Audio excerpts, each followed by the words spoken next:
Let's move on now. And following the tragic killings of 42 police and other officers in the Suguta Valley 2 weeks ago, KTN sent a team to bring you updates from the location. And as Sophia Wanuna reports, behind every story, there's a story. And this is the behind-the-scenes story of the Baragoi conflict. All right, so 42 police officers had been killed in Suguta Valley in Baragoi, that's in Samburu County. And that is the biggest single attack on the police force since Kenya attained her independence. And one of the things we were told is that some of the bandits are spread out in the area. So they're wild animals. In fact, at some point, a beautiful sight of elephants, crossing. It was so beautiful being able to witness that. I'd never witnessed anything as beautiful as that. But at the same time, the ever-present danger. So we had to get police escort to be ahead of us. A good thing and a bad thing at the same time. You have security and you're thinking, yes, you're safe. But at the same time, if the bandits were to spot you and they spot the police officers, these are the people they had just killed. And so they'd think these police officers are out for an offensive once more. And so it was also risky still having the police officers with us, but we traveled safe. By 4 a.m. we were all, set. We left from Marilal and we were driving to Baragoi. The road again, treacherous terrain. This is where it all began, the latest spate of killings. This abandoned village was once inhabited by the Turkana community.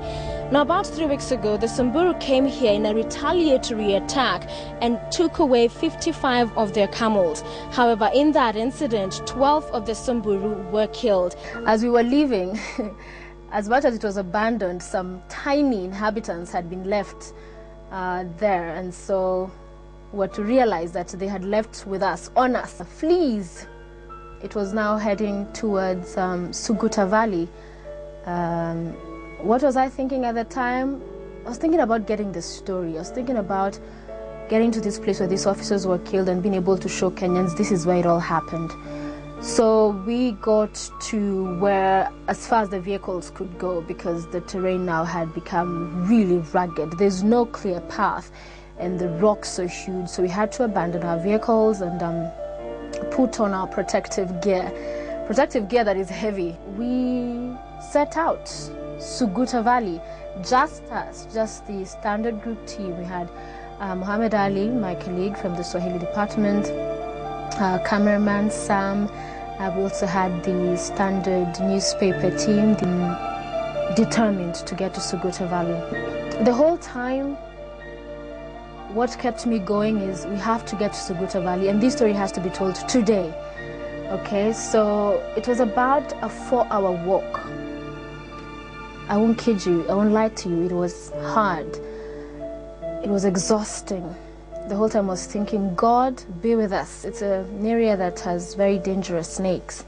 But at the time, I did not want to allow myself to focus on that. And at the same time, it was unknown to us then that the bandits were just a few kilometers from where they'd committed the killings, but later we found out. And so we're in dangerous territories. 4 bodies were recovered that day.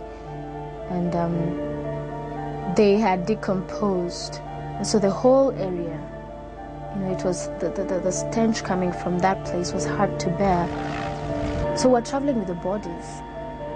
Hard, but we were able to pull through, we were able to deliver the story. Also, the sending of the story was a story in its own, but we managed.